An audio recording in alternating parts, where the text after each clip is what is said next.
So, the 12 Days of Christmas is the celebration of a beautiful song that we all know, the 12 Days of Christmas, where every day adds up to another day, and we sing it backwards until we reach 12.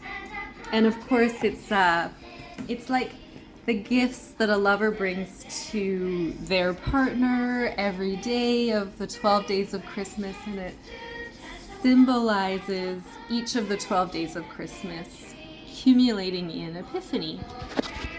So Epiphany is the day that the Magi greeted the Christ child. And the history of the song is amazing. So it actually was developed as a way of remembering each of the 12 elements represented by the 12 days leading up to Epiphany during the Christmas season. And it was sung by Catholics in England during a period of time when there was persecution against Catholics. It's a Protestant country, and Catholics were invited to celebrate Christmas, but not the entire 12-day season. So in order to remember the 12 days and the tenets of their faith, they added each of the tenets to an image like the turtle doves.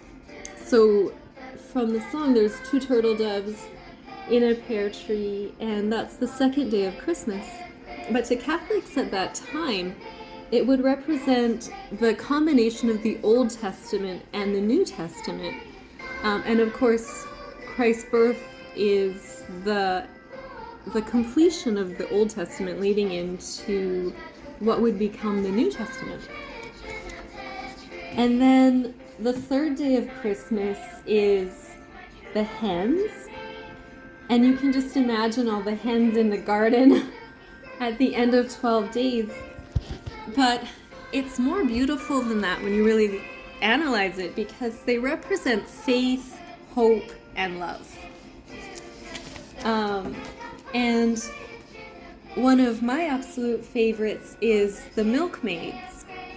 So the milkmaids were in the garden with the cows, milking the cows. A very humble task that brings us milk, but to Catholics it represents the blessings from the Sermon on the Mount. So blessed are the poor in spirit, for theirs is the kingdom of heaven. Blessed are those who mourn, for they shall be comforted.